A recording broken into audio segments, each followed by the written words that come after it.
नमस्कार दोस्तों। श्री नैतना मैया की जय। ये हमारा छठा वीडियो है।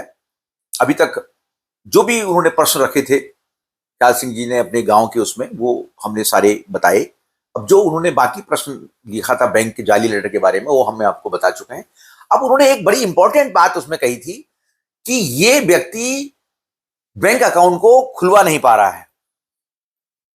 आप इनको ये पूछिए, जब मैंने बंद करवाया है वो खुलवाना क्यों है? जब तक आप नियम का पालन नहीं कर रहे, आपने लिख के नहीं दे रहे हैं कि हम नियम का पालन करेंगे, तो आपको खुलवाना क्यों है? और आपने कहा कि रजिस्ट्रार ऑफिस वाले इनसे रीजन पूछ रहे हैं, ये उनकी आरोप को वो सिद्ध नहीं हो पा रहा। जबकि फैक्ट इस बात का है, इसमें वस्तुस्थिति ये है कि ये लोग, जो अध्यक्ष ने लेटर दिया है, अकाउंट बंद हुआ है, ये उसको खुलवा नहीं पा रहे हैं। ये जो मेरे पे आ रहा है, मैं नहीं खुलवा रहा हूं, मुझे क्यों खुलवाना है? मैंने तो बंद करवाया है, इनको खुलवाना है। ये उसको खिलवाने के लिए मुझे निकाल चुके हैं और बैंक से अप्रोच कर रहे हैं कि इस अकाउंट को खोल दीजिए। बैंक उसको नहीं खोल रहा है और इनसे कारण पूछ रहा है। और जो इन्होंने विवाद किया है, जो इनकी जांच चल रही है, वो एसडीएम ऑफिस में चल रही है, तो रजिस्ट्रार ऑफिस का इसमें प्रश्न नहीं है। रजिस्ट्रार ऑफिस ने तो बहुत क्लियरली इसमें अपना स्टैंड दे दिया है कि हमारे हाथ में कुछ नहीं है।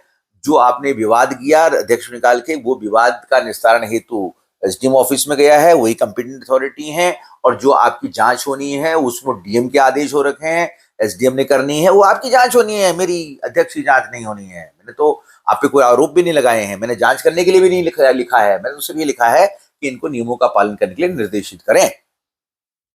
तो बड़े आश्चर्य की बात है, आप कह रहे हैं कि आरोप सिद्ध नहीं कर पा रहे हैं। अरे आरोप तो आपके सिद्ध होने हैं, जो वो जांच करेंगे तो बहुत सारे आरोप निकलेंगे। अभी तो आप देखिए क्या होता है, अगर आप थोड़ा सा चलने दें। लेकिन आप तो चाहते हैं कि अध्यक्ष को निकाल कर अध्यक्ष की आवाज को बंद करना चाहते हैं। आप चाहते हैं कि अध्यक्ष मीटिंग में ना आए, बैठक में ना रहे, जांच में मौजूद ना रहे, जिससे जांच निष्पक्ष ना हो पाए। आप ये चाहते हैं। अगर आप में हिम्मत होती तो अध्यक्ष की बुलाई हर मीटिंगों में आते, 3 अगस्त को आते, 31 अगस्त को आते, अपनी बात रखते और वहां लोगों को बताते कि ये अध्यक्ष महोदय ने ये घोटाला किया है, अध्यक्ष ने ये फ्रॉड किया है, आप वहां बताते। और उन्होंने जाली लेटर किया, वो सारी बात वहां बताते। आप वो बात वहां बताने के लिए नहीं आ रहे, आपको अध्यक्ष से आंख मिलाने की हिम्मत नहीं हो रही है। और आप उनको निकाल रहे हैं, इसलिए निकाल रहे हैं क्योंकि, और जो आपको निकालने का अधिकार नहीं है। वो मैं पहले बता चुका हूं कि ऑफिसर, हमारे एक संस्थापक सदस्य हैं नंदन सिंह भागुनी, उन्होंने तहसीलदार से पूछा कि एसडीएम तुमको निकाला गया, तुम एसडीएम को निकालोगे? तो उन्होंने बड़ा क्लियरली कहा जी एसडीएम साहब ही निकालेंगे। तो यहाँ तो उल्टा हो रहा है, यहाँ तो अध्यक्ष को निकाला जा रहा है, उनके सबऑर्डिनेट अध्यक्ष को निकाल रहे हैं। तो इस बात पर विचार करने की जरूरत है आज सबको।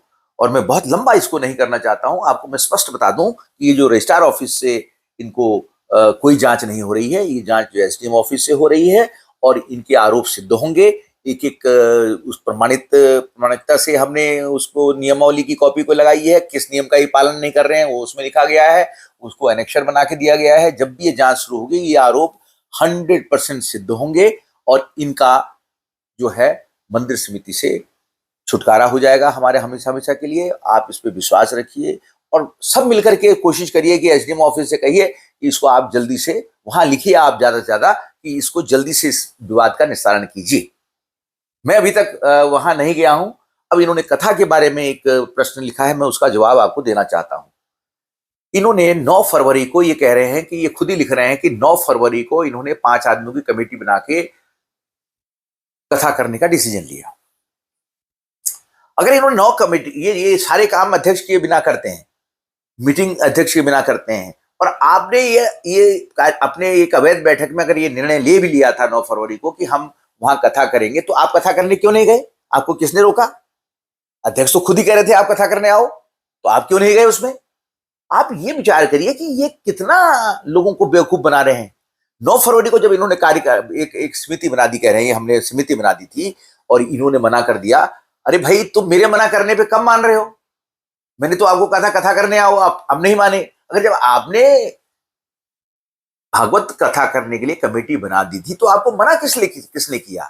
अब 23 तारीख को मैंने आपको एक पत्र लिखा, कि आप उस दिन झगड़ा मत करिए, उस दिन कोई विवादित बात मत करिए। आपको मैंने सारे आरोपों का जवाब दे दिया था पहले, तो आपने कथा की बात करनी चाहिए थी। और अगर आप वो वीडियो को सुनेंगे तो उसमें कथा करने की बात मैंने कही थी, कथा करिए, लेकिन इन्होंने चुपचाप उसमें चुप्पी साध ली। तो इसलिए मैं कह रहा हूं कि ये इतना भ्रमित कर रहे हैं, इतना दुष्प्रचार कर रहे हैं, लोगों को मूर्ख बना रहे हैं। ऐसे लोगों को जो हमको मूर्ख समझते हैं, एक आम जिसने पैसा दिया है, जिस दानी दाता ने, उसको अराजक तत्व बोलते हैं। तो ऐसे लोगों को क्या मंदिर समिति में रहने का अधिकार है? क्या ये सही पात्र हैं वहां के? इनको मंदिर में जाना चाहिए? इनके मन में माँ के प्रति श्रद्धा है? ये जो झूठ बोल रहे हैं, ये झूठ बोल सकते हैं माँ से, और माँ का ये आदर नहीं कर रहे हैं, उनका निरादर कर रहे हैं, तो क्या ये लोग माँ के भक्त हैं? ऐसे लोग माँ के भक्त कभी भी नहीं हो सकते। ये अपना सिर्फ उल्लू सीधा करने के लिए और अपनी प्रभुसत्ता पर जाने के लिए, मंदिर में से अपना फायदा उठाने के लिए ये लोग बने हुए हैं। ऐसे लोगों को पहचानने की जरूरत है। आप इनको पहचानिए और इनको चिन्हित करके एक एक आदमी को बाहर करिए। हम तो बाहर कर चुके हैं इनको। अब आप लोग इनको अगर फिर दोबारा से आने देंगे तो ये कभी नहीं हट पाएंगे। और ये मैंने इतना समय इतना इसमें दिया है, इसलिए दिया है क्योंकि मैं इनके बीच में नहीं जाना चाहता था, लेकिन मैं इसलिए दिया है कि आप लोगों को इनसे बचाया जा सके, इनके दुष्प्रचार से, इनके भ्रमजाल से आपको दूर रखा जा सके, और मंदिर में जो श्रद्धावान लोग हैं उनको बचाया जा सके। ये तो हर आदमी को परेशान कर रहे थे, ये तो माँ के भक्तों को परेशान कर रहे थे, उनकी प्रति चिट्ठियां लिख रहे थे शासन को, कभी पटवारी को चिट्ठी लिखते थे, कभी उनको लिखते थे, उनको तंग कर रहे थे। और मेरे कभी ऑर्डर थे नहीं उसमें। मैं तो इस मत का था कि भाई किसी को आप परेशान क्यों करते हैं? आपको किसने अधिकार दिया? अगर आपको किसी ने अधिकार दिया है, आपने कोई बात करनी, पहले अध्यक्ष से आप पूछिए। आपने थाली तक छीन दी उसकी, मंदिर समिति के जो मंदिर के पुजारी की थाली फेंक दी आपने, उसके जजमान के सामने उसकी बेइज्जती कर दी आपने। तो आपको क्या माँ के मंदिर का नाम लेने का क्या कोई अधिकार है? मैं समझता हूं बिल्कुल नहीं है। ऐसे लोगों को आप बिल्कुल चिन्हित करिए और बाहर करिए। और ये जो कथा के बारे में इन्होंने कहा है कि कथा ये गणेश दत्त गौड़ जी ने पर्सनल की है, मैं आपको बता रहा हूं, पहले भी बता चुका हूं कि मैंने खुले में नौबाड़ा में ये अपने जो उपाध्यक्ष कहते हैं अपने आप को, जबकि वो अध्यक्ष थे नहीं, उनको बुलाकर और वो जनरल पब्लिक से सबसे लिखवा कर कि ये कथा होनी चाहिए, इन्होंने कथा नहीं होने दी। और ये खुद कह रहे हैं कि हमने कथा करने का निर्णय लिया था। तो आपको मना किसने किया? आपको आना चाहिए था। जब मैं भी उसमें लीड ले रहा था तो आपको भी लीड लेना चाहिए था। इनको सिर्फ डर इस बात का था कि गणेश दत्त गौड़ उस कथा में अगर आएंगे तो हमारी वहां पर नहीं चल पाएगी, हमारे वहां राज खुल जाएंगे, हमारा चेहरे से नकाब हट जाएंगे, इसलिए आपने कथा नहीं होने दी। आप तो कह रहे हैं कि भाई कथा आपने निर्णय लिया था, आपने कमेटी बनाई थी, तो क्यों, किसने मना किया आपको? फिर जो बात आपने कही है कि मंदिर समिति में रसीद बुक के बिना पैसे लिए गए, तो ये आप ही के जो सदस्य थे पूरन जी और देव सिंह बिस जी, उन्होंने कहा था कि उन्होंने अपने रसीद बुक छुपा दी, रसीद बुक दी नहीं। तो नायब तहसीलदार कानूनगो पटवारी के सामने आपने कहा हम रसीद बुक नहीं देंगे, और ये डिसाइड किया कि ये रजिस्टर में एंट्री की जाएगी। वो रजिस्टर आज हमारे पास है।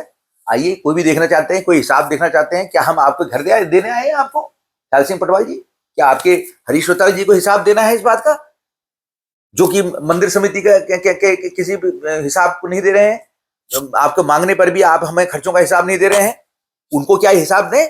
ये हमने जो भागवत कथा कमेटी कही थी, माँ के भक्त थे जिन्होंने वहां अपना समय दिया, योगदान दिया, और एक दिन का हमें समय मिला। आप लोग तो कहते थे पैसा कहां से आएगा?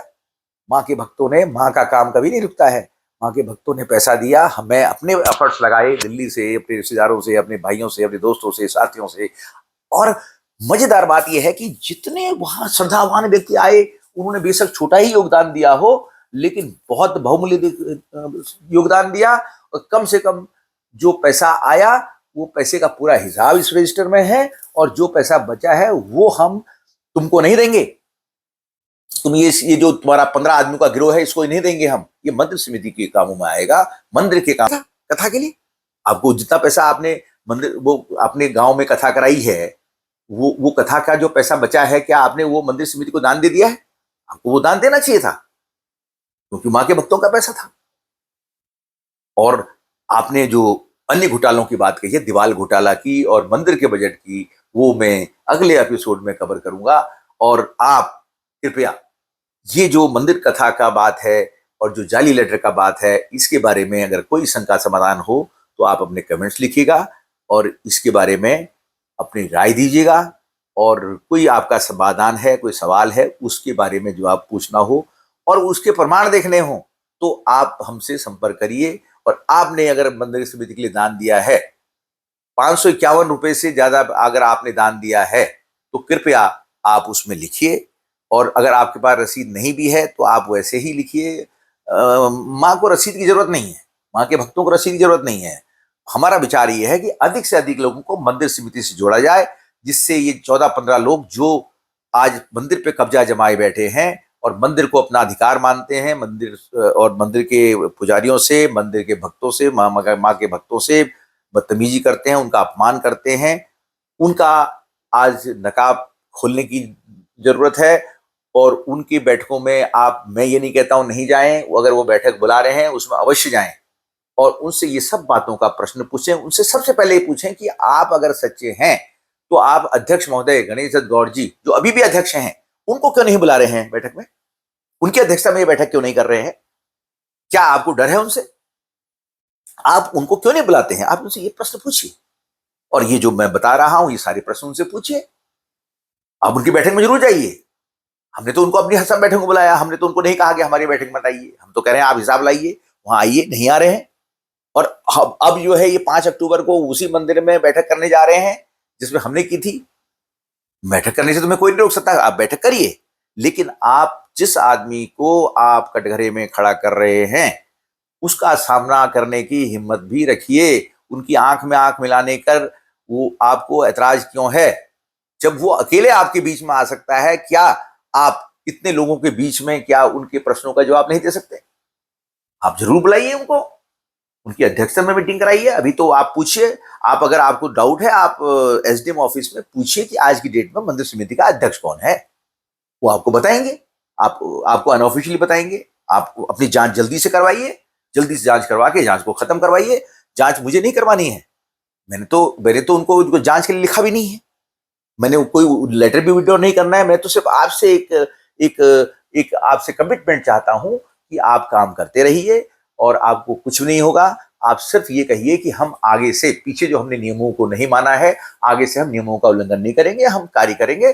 भाई इतनी ही मेरी आपसे दरख्वास्त है। मैं आप पे कोई आरोप नहीं लगा रहा हूं, आप मेरे पे 100 आरोप लगा दें, झूठ के कभी पांव होते हैं। आप उन आरोपों को सिद्ध करने की हिम्मत भी रखिए। आप उन आरोपों को सिद्ध नहीं कर रहे हैं और आप वैसे ही, जो आप एक तरफ आप लिख रहे हैं कि मंदिर में लाखों का फ्रॉड किया, दूसरा आप कह रहे हैं कि मंदिर में कोई घपला नहीं हुआ। मंदिर समिति में उसका ऑडिट होता है, उसका अकाउंट शिकायत है, उसकी पर्ची काटी जाती है, उसका इनकम टैक्स की रिटर्न फाइल की जाती है। क्या इनकम टैक्स की रिटर्न आपने फाइल करने से पहले अध्यक्ष साइन कराए हैं? नहीं कराए हैं कभी भी। अब मैं अगले एपिसोड में आपको इनकम टैक्स रिटर्न की बात बताऊंगा, अकाउंट्स की बात बताऊंगा, वो सारी बातें आपको स्पष्ट करके बताऊंगा। फिर आप इनसे प्रश्न पूछ सकते हैं। धन्यवाद, नमस्कार।